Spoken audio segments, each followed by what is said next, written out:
Coach, we're ready when you are. Opening statement, and then we'll open up for questions. Well, we told our guys in preparation for Penn State that there was a lot of swings in their games, and obviously, I didn't know if they were ever going to miss to start. I waited and waited and waited and waited to try to get to a dead ball so I didn't have to burn a timeout, but that didn't work. But in that timeout, I told our guys, let's settle in. They're not going to make every shot. They put a ton of pressure on you. This is a team that had Virginia Tech at Virginia Tech down 35. We all know Virginia Tech beat Villanova. This is a team that had Penn State down 25 in this same building. And we just had to get established. The first 13 minutes were a struggle defensively. And then the last 7 were really good, and we knew we could score at the mouth of the rim. Obviously, Kofi and Georgie going 15 of 18 proved that. And then I'm so happy for Adam Miller. Got on the floor for a loose ball, and that won't show up in any stat sheet, but that's a play that we have not been making, and he made that, and it turned into a big play. Jacob Grandison off the bench. I couldn't be happier for that young man. He works extremely hard. A lot of extra possessions created by him. And then he's a really, really good shooter. So we knew at the end of the Rutgers game, he made one. And then I thought Georgie was outstanding in his minutes tonight. So very nice night for our bench. Very nice night for Curbelo with 8 assists. And he stayed out of foul trouble. So all in all, we did what we had to do to get a road win, and it was nice to withstand something, not cave in, not quit, and just stay the course and found a way to pull away. Okay, we'll start off with Robert Rosenthal, followed with Jeremy, and then Jim Matson. Go ahead, Robert. Yeah, Coach, I want to go back to that timeout. 19-4 before that timeout, 94-62 after it. And it seems like it was they stopped making shots. They were continuing to hit jumpers, but you came back. So talk me through that comeback. Well, again, I told them in the timeout, they're not going to make them all. But the one thing that they did was they spaced us out, and we knew that they were going to try to pull Kofi away from the rim. And they could do that with a couple of their bigs, and Harar's very good in dribble handoff actions. And then Buttrick is a very good three-point shooter. So we expected that coming in, but we got clipped on screens, and then they started driving us. And all of a sudden it's going from garden shoe tops to layups at the rim. And, Jones is a terrific player. He's a guy that once he hits one can really get going. He hit a couple over the top of Trent and it got going. And then, Brockington is a much improved player in terms of being able to shoot the ball, and he had a great first half. So it was just a matter of settling in, and I thought we did that the last 7 minutes, Robert. And then I wanted to ask about the very end with Io and the little dust up and the 2 technicals. What did you see? What did you say to him? I'll be honest, I didn't see him come in the first time. It's not what we're about, and again, it's the emotion of a game, and we all know that Io's a young man that is first class, and yet he felt like he was standing up for a teammate, and I didn't see it. But again, there's always lessons to learn, and that was unfortunate with 27 seconds left that we couldn't just get out of there. Thanks. All right, Jim Matson, Derek Piper on deck. Hey, Brad, Jacob Grandison, you mentioned him. You've talked about, him developing a role. What would this game mean for him? What'd you get out of him? Well, everything. We know he's a very good offensive player. He's a very good shooter. His hustle plays, his energy, whether it's calling the timeout, one of the big plays was missed free throw, getting an offensive rebound. And that's just execution of a free throw play we run. And again, it was an effort defensively where he was much better. He was good. And I'm excited. I'm like I said, Jacob's a good player and we need him. And hopefully this will springboard him out of his slow start. He said you challenged him to make those toughness plays. Have you seen that out of him before in practice, or what's Yeah, but like with everybody else, Jeremy, on an inconsistent basis. And he's a terrific rebounder. He's a high motor guy. And he uses quickness instead of strength. And tonight he did that. And you don't block him out and hit him. I mean, he's got that ability to go grab rebounds and got some big ones tonight. Thanks, Brad. Sorry, Jeremy, I didn't mean to jump over you. Jim Madsen and then Derek Piper. Brad, real quick, will there be any ramification of an ejection for Io going forward to the next game? Do you know? I don't know. I don't know. The official told me that there were no issues with there wasn't a fight. So I'll have to double check with it. The 98 points tonight, I think Kent said it's the most in a Big Ten game in 49 years on the road. I mean, I'm sure Penn State's saying, hey, we're up 15, but Illinois can score. I mean, talk about having the team with the firepower you have to come back.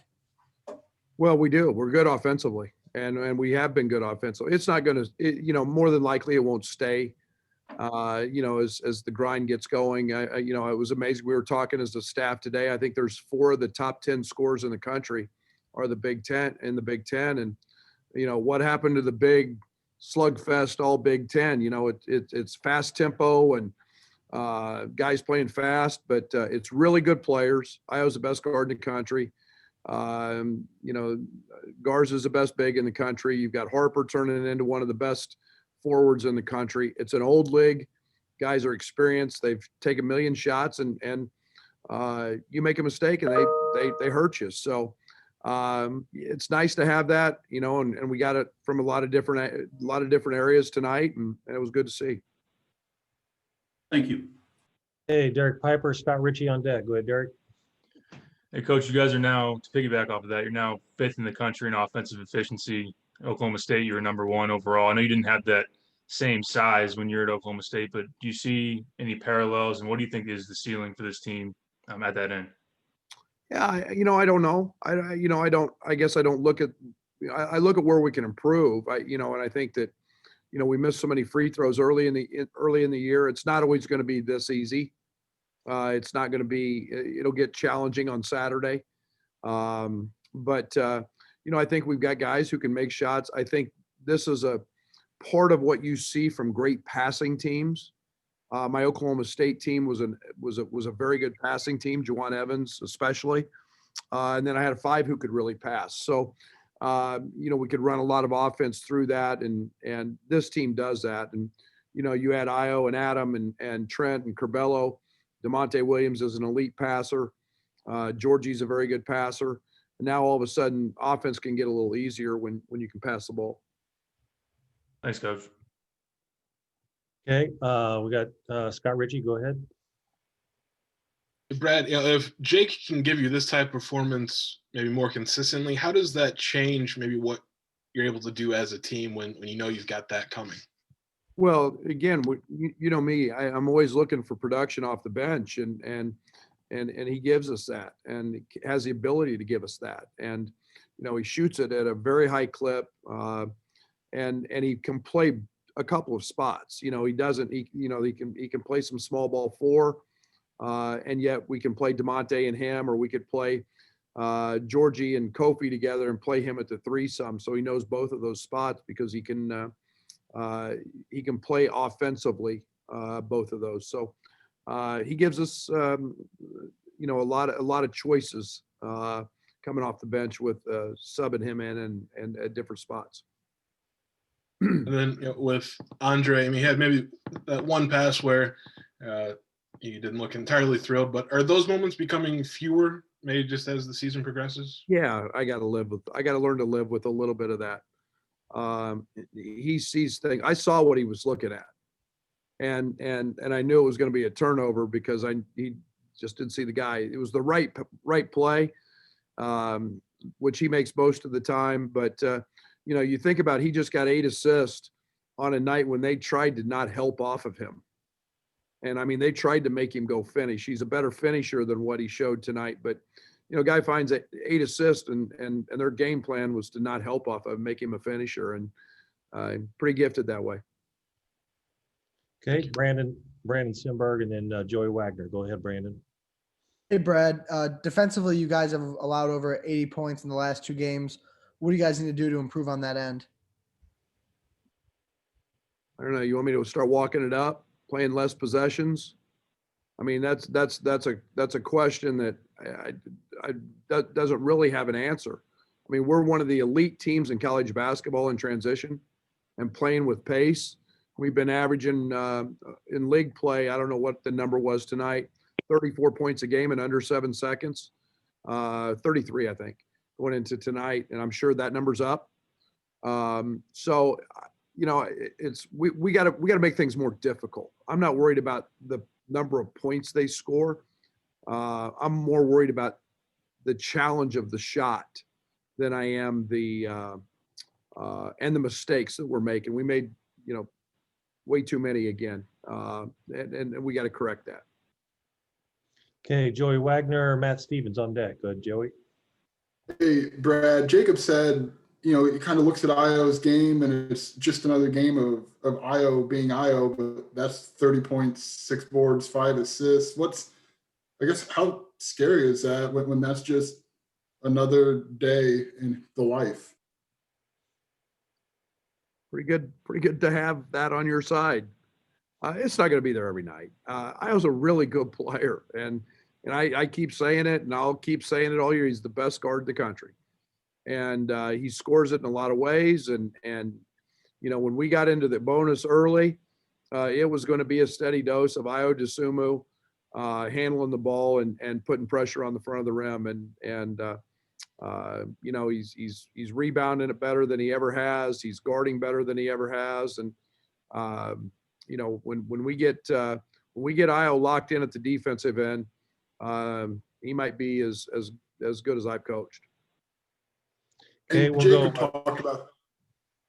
Can I go? Am I good, Ken? You know, Joe, we only got time for a couple more Okay. questions. We get through Matt Stevens and then Brad Sturdy, and that'll wrap it up. Go ahead, Matt. Brad, so Penn State goes to this matchup zone in the second half, and it still looked like you were able to get to the front of the rim with a layup or a dunk with a big. Can you talk about your execution out against zones and just how it seems like your veteran team has just been able to figure it out, how to still get to the front of the rim and at least get to the foul line when they're trying to force you to shoot perimeter shots? Yeah, that's one of the things that I'm very big in zone offense about getting the ball inside. I think you know, teams can fall in love with threes, but you know, we ran 3 little sets that we've always run. And again, you know, you get Io, you get Curbelo in the middle of them. We got Georgie, you know, called an offensive foul, but he had a wide open post up. But you know, that's where we like to get the ball, even against zone. Okay, and then Brad Sturdy, that'll be the last question. Go ahead, Brad.